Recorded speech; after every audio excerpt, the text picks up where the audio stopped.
Itu tadi pertanyaannya, apakah benar koruptor yang merupakan dalang di balik semua ini? Kami akan tanyakan kepada sejumlah narasumber yang sudah bersama kami.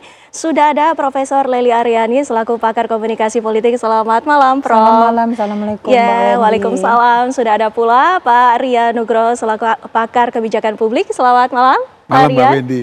Dan juga telah terhubung bersama kami Pak Hendar Samarantoko selaku Ketua Umum Lintas Nusantara Prabowo. Selamat malam Pak Hendar Sam. Selamat malam Windy, selamat malam. Kenapa nggak Ya. di sini Bang Hendar Sam? Wah, ditanya kenapa nggak di sini, Iya. Mbak? Udah kangen. Nggak sempat mendadak gitu. Nah, Bang Hendar Sam, ini kami sekaligus ingin menanyakan bagaimana sebenarnya pernyataan dari Presiden Prabowo Subianto yang menyatakan bahwa aksi Indonesia Gelap dan juga tagar kabur aja dulu ini didalangi oleh para koruptor. Bang Hendar Sam.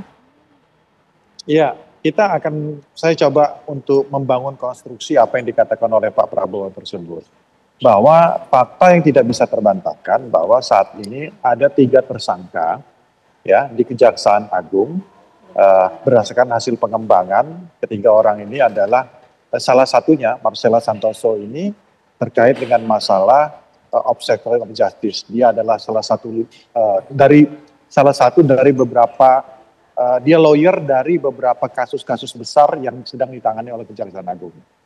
Nah, kemudian hal ini berkembang bahwa kemudian ternyata di dalamnya ada keterlibatan dia dengan beberapa orang yang lain, bukan hanya dia sendiri, ya. Untuk melakukan suatu perlawanan di luar ya dengan memojokkan Kejaksaan Agung ya yang sedang melakukan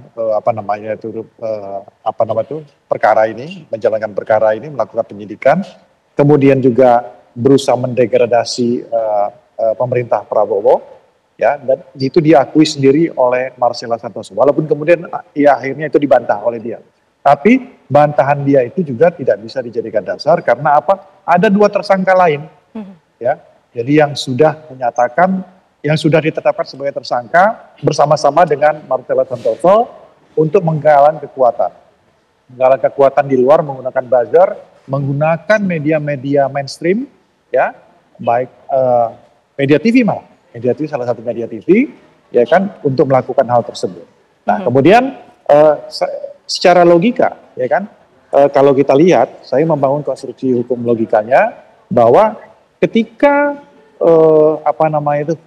koruptor melakukan fight back terkait dengan hal tersebut, ada logical fallacy yang ingin dibangun bahwa ketika pemberantasan korupsi itu dilakukan, ya kan, kemudian dibangun tesis bahwa ini Indonesia tidak sedang baik-baik saja, dan oleh karena itu timbul pesimisme.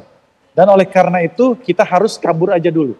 Nah, itu tesis yang dibangun. Dan itu berpengaruh ya di media sosial kita ketahui sama-sama. Nah, di media sosial ini pun Bang Hendar Sam kita ketahui sudah banyak beredar. Namun kami juga ingin menekankan kembali Prof. Lely, kita ketahui bahwa seorang presiden sudah menuturkan ataupun berucap, ini tentunya datanya tidak sembarangan. Prof. Lely. Ya, pertama kebetulan ya, tema tentang Indonesia Gelap ini sudah kita bahas di acaranya Bang Karni Ilyas. Waktu itu bahkan Bang Karni mengundang 2 pelaku utamanya, yaitu yang Ketua BEM ITB sama dari Universitas Brawijaya.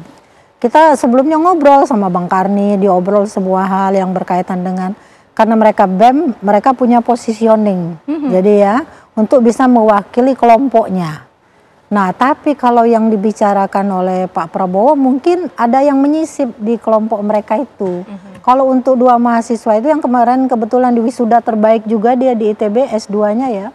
Saya tahu gitu jalan pikirannya. Karena kita mendengar menyimak dengan tekun bersama Bang Karni Ilyas dan yang lain-lainnya termasuk dari Gerindra gitu. Dan mereka welcome terhadap pikiran-pikiran mahasiswa yang murni tadi. Namun dalam politik itu kan dipenuhi dengan prejudice, prasangka politik. Jadi prasangka itu bisa muncul dari kedua belah pihak, baik dari pihak Prabowo, Pak Prabowo, saya nggak boleh nyebutnya Prabowo saja sebab beliau kan presiden kita ya. Dari kelompoknya yang kemudian menyatakan atau membisikkanlah sesuatu kepada Pak, ini mereka didanai loh ini. Nah, menurut saya Pak Prabowo pasti adalah presiden yang hebat gitu kan, yang dalam setiap narasinya kita mendengar begitu besar perhatiannya pada kepentingan rakyat. Tapi ada banyak catatan penting kemarin. Saya benar-benar menyimak nih setiap kali Pak Prabowo pidato, menyemangati rakyat. Jangan khawatir, saya ada bersama Anda. Saya tidak tega melihat ada usia 73 tahun masih narik becak barangkali ya. Semua itu kan yang lagi ditunggu rakyat sini sebenarnya. Jadi mungkin tentang Indonesia gelap sebenarnya udah ditutup nih oleh adik-adik kita mahasiswa itu. Nah kalau kemudian ini dibuka lagi oleh Pak Prabowo, saya bukan menyalahkan Pak Prabowo, saya menyalahkan mereka-mereka yang ada di sekelilingnya. Kemudian Pak nanti buka lagi ya tema ini dan sebagainya. Jadi memang dalam komunikasi politik itu intinya bukan penyampaian pesan, tapi pertukaran pesan. Nah karena dia pertukaran, dia ada imbal baliknya namanya ya. Imbal balik itulah yang sebenarnya kita tunggu. Kita ingin mendengar Pak Prabowo marah kepada para koruptor, lalu ada rakusisme kalau saya bilangin yang disampaikan oleh Pak Prabowo itu sebenarnya rakusisme. Ini sebenarnya ditujukan pada serakah nih. Iya, serakah itu rakus lah. Serakaisme kalau menurut saya bisa rakusisme. Itu ditujukan bukan hanya kepada mereka-mereka para koruptor loh. Pada mereka juga yang ada di lingkungan Pak Prabowo sebagai bahan introspeksi diri. Misal nih contoh, para wamen nih yang dapat jabatan sebagai komisaris. Pak Prabowo menekankan, saya tidak suka korupsi, saya benci pada mereka yang memanfaatkan uang negara. Ingat loh, wamen itu nggak boleh jadi komisaris.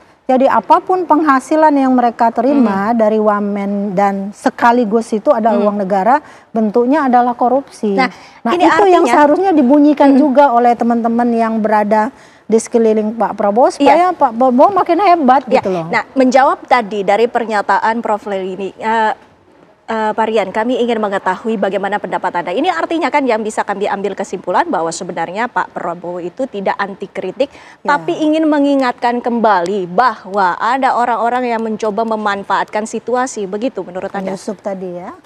Begini ya, saya pakat dengan Prof. Lely. Saya kira kalau Pak Presiden itu menyampaikan sesuatu pasti ada fakta, ada buktinya lah kira-kira gitu ya. Nah, cuman kita harus belajar ya bahwa kebijakan publik itu ada 4 jenis loh. Satu yang formal legal, kedua itu konvensi, ketiga itu adalah ucapan pejabat, dan keempat adalah perilaku pejabat. Nah, kebijakan publik itu tujuannya untuk menciptakan kepastian. Nah, dalam konteks ini sebenarnya ada yang satu yang kita perlu sampaikan pada timnya Pak Prabowo, Pak Presiden, bahwa janganlah kita menyampaikan statement-statement sebagai sebuah public policy yang itu menciptakan uncertainty baru. Ini jadi nanti akan punya kegalauan baru. Contoh gini ya, contoh ini yang kami hendak berikan masukan kepada tim presiden ya, mengatakan bahwa tidak benar Indonesia tidak baik-baik saja. Jangan ngomong seperti itu. Kenapa? Dunia pun tidak sedang baik-baik saja. Indonesia itu juga bagian dari dunia loh. Kita susah semua loh. Jadi kita jangan kemudian menafikan realitas. Jadi hal ketiga adalah jangan takut dengan hal yang memang itu tidak baik-baik saja.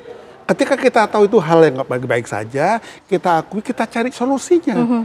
Nah, saya tidak cerita. Kemarin saya baru pulang dari Berlin, saya ngajar di Jerman. Jerman itu hebat karena 3 hal. Satu, mereka disiplin. Kedua, mereka itu kerja keras.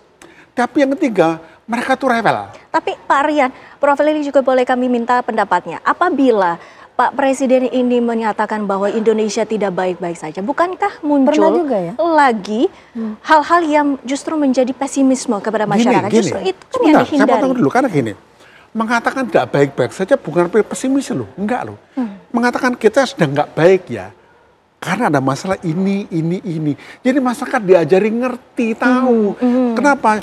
Supaya masyarakat itu misalnya satu, hidupnya lebih disiplin, lebih hemat, lebih tidak boros dan tidak korupsi. Itu mengatakan bahwa kita nggak baik-baik. Jadi jangan kemudian seolah kita baik-baik saja. Nggak apa-apa kok. Dengan Indonesia nggak baik-baik saja bukan berarti Pak Prabowo salah, enggak loh, tidak. Memang dunia lihat nggak baik. Uang nggak ada, cari utang susah, komoditi susah, perang dengan setelah Ukraina dengan Rusia, sekarang Israel dengan itu, Trump bikin 19%. Memang lagi susah. Jadi jangan khawatir. Tapi tentunya nggak bisa mengatakan bahwa Indonesia akan jatuh. Tidak lah. Ini sedang nggak baik anginnya. Jadi sebagai bahan introspeksi diri. Baik. Jadi tapi kita juga harus pemerintah menanyakan kembali. Saya potong balik masalah rewel tadi. Jerman itu memang mereka dibiarkan rewel rakyatnya. Ketika pemerintah berhasil 95% masih rewel. Kenapa? Dengan rewel itu tahu pemerintah apa yang harus dikerjakan. Nah ini yang buat kita harus tahu. Apabila masyarakat itu komplain, ada yang galau, nggak apa, ditangkap saja. Apa idenya apa? Karena gini loh, semua orang yang komplain pun itu warga negara Indonesia, bayar pajak, everybody. Jadi harus dilihat itu supaya apa? Apa yang disampaikan jadi manfaat bagi presiden. Kita konfirmasi juga kepada Bang Hendar Sabini, bagaimana Anda melihat ini bahwa sebenarnya pernyataan ini mungkin bisa ditanggapi apa yang menjadi pernyataan dari kedua pakar? Silakan Pak Hendar Sam. Ya, bahwa apa yang disampaikan Pak Prabowo, beliau adalah seorang negarawan, beliau juga orang pemimpin negara ini, beliau juga harus menyampaikan fakta yang terjadi sebenarnya. Bahwa memang Indonesia, saya lanjutkan apa yang saya katakan tadi ya, tadi kan terpotong. Bahwa kan logika yang benar ya kan adalah bahwa ketika kita melakukan pemberantasan korupsi, Indonesia sedang menuju ke arah yang baik-baik saja. Benar kan? Seperti itu. Tapi ini diubah, ya kan? Logical fallacy-nya bermain di sini. Bahwa Indonesia nggak baik-baik saja, sehingga oleh karena itu kita kabur aja dulu. Nah ini kan yang nggak benar, ini yang harus diluruskan. Ketika kita melakukan pemberantasan korupsi dengan masif saat ini, itu nggak bisa dibantah. Sangat masif pemberantasan korupsi dengan apa namanya itu kerugian negara yang besar dan gila-gilaan. Artinya Indonesia akan menuju ke arah yang baik. Beliau ingin mengingatkan itu, gitu loh. Kalau enggak, ngapain kita ini? Kalau seperti cara berpikirnya seperti itu, ya udah. Kenapa kita lakukan pemberantasan korupsi? Diam-diam saja. Sehingga oleh karena itu Indonesia kan baik-baik saja. Kan enggak gitu kan bicara cara apa berkomunikasinya. Ini yang pengen beliau luruskan. Beliau ini sebagai bukan hanya sebagai kepala negara, beliau ada guru bangsa juga. Beliau harus jelaskan ini. Adik-adik ini salah. Enggak boleh seperti itu. Kita sedang menuju ke arah baik. Kita sedang berevolusi. Bukan hanya revolusi di segala bidang. Kita sedang bersuasembada, kita sedang berdikari saat ini. Kita sedang menghadapi tantangan global ke depan, ya kan? Dengan berdiri di atas kaki kita sendiri.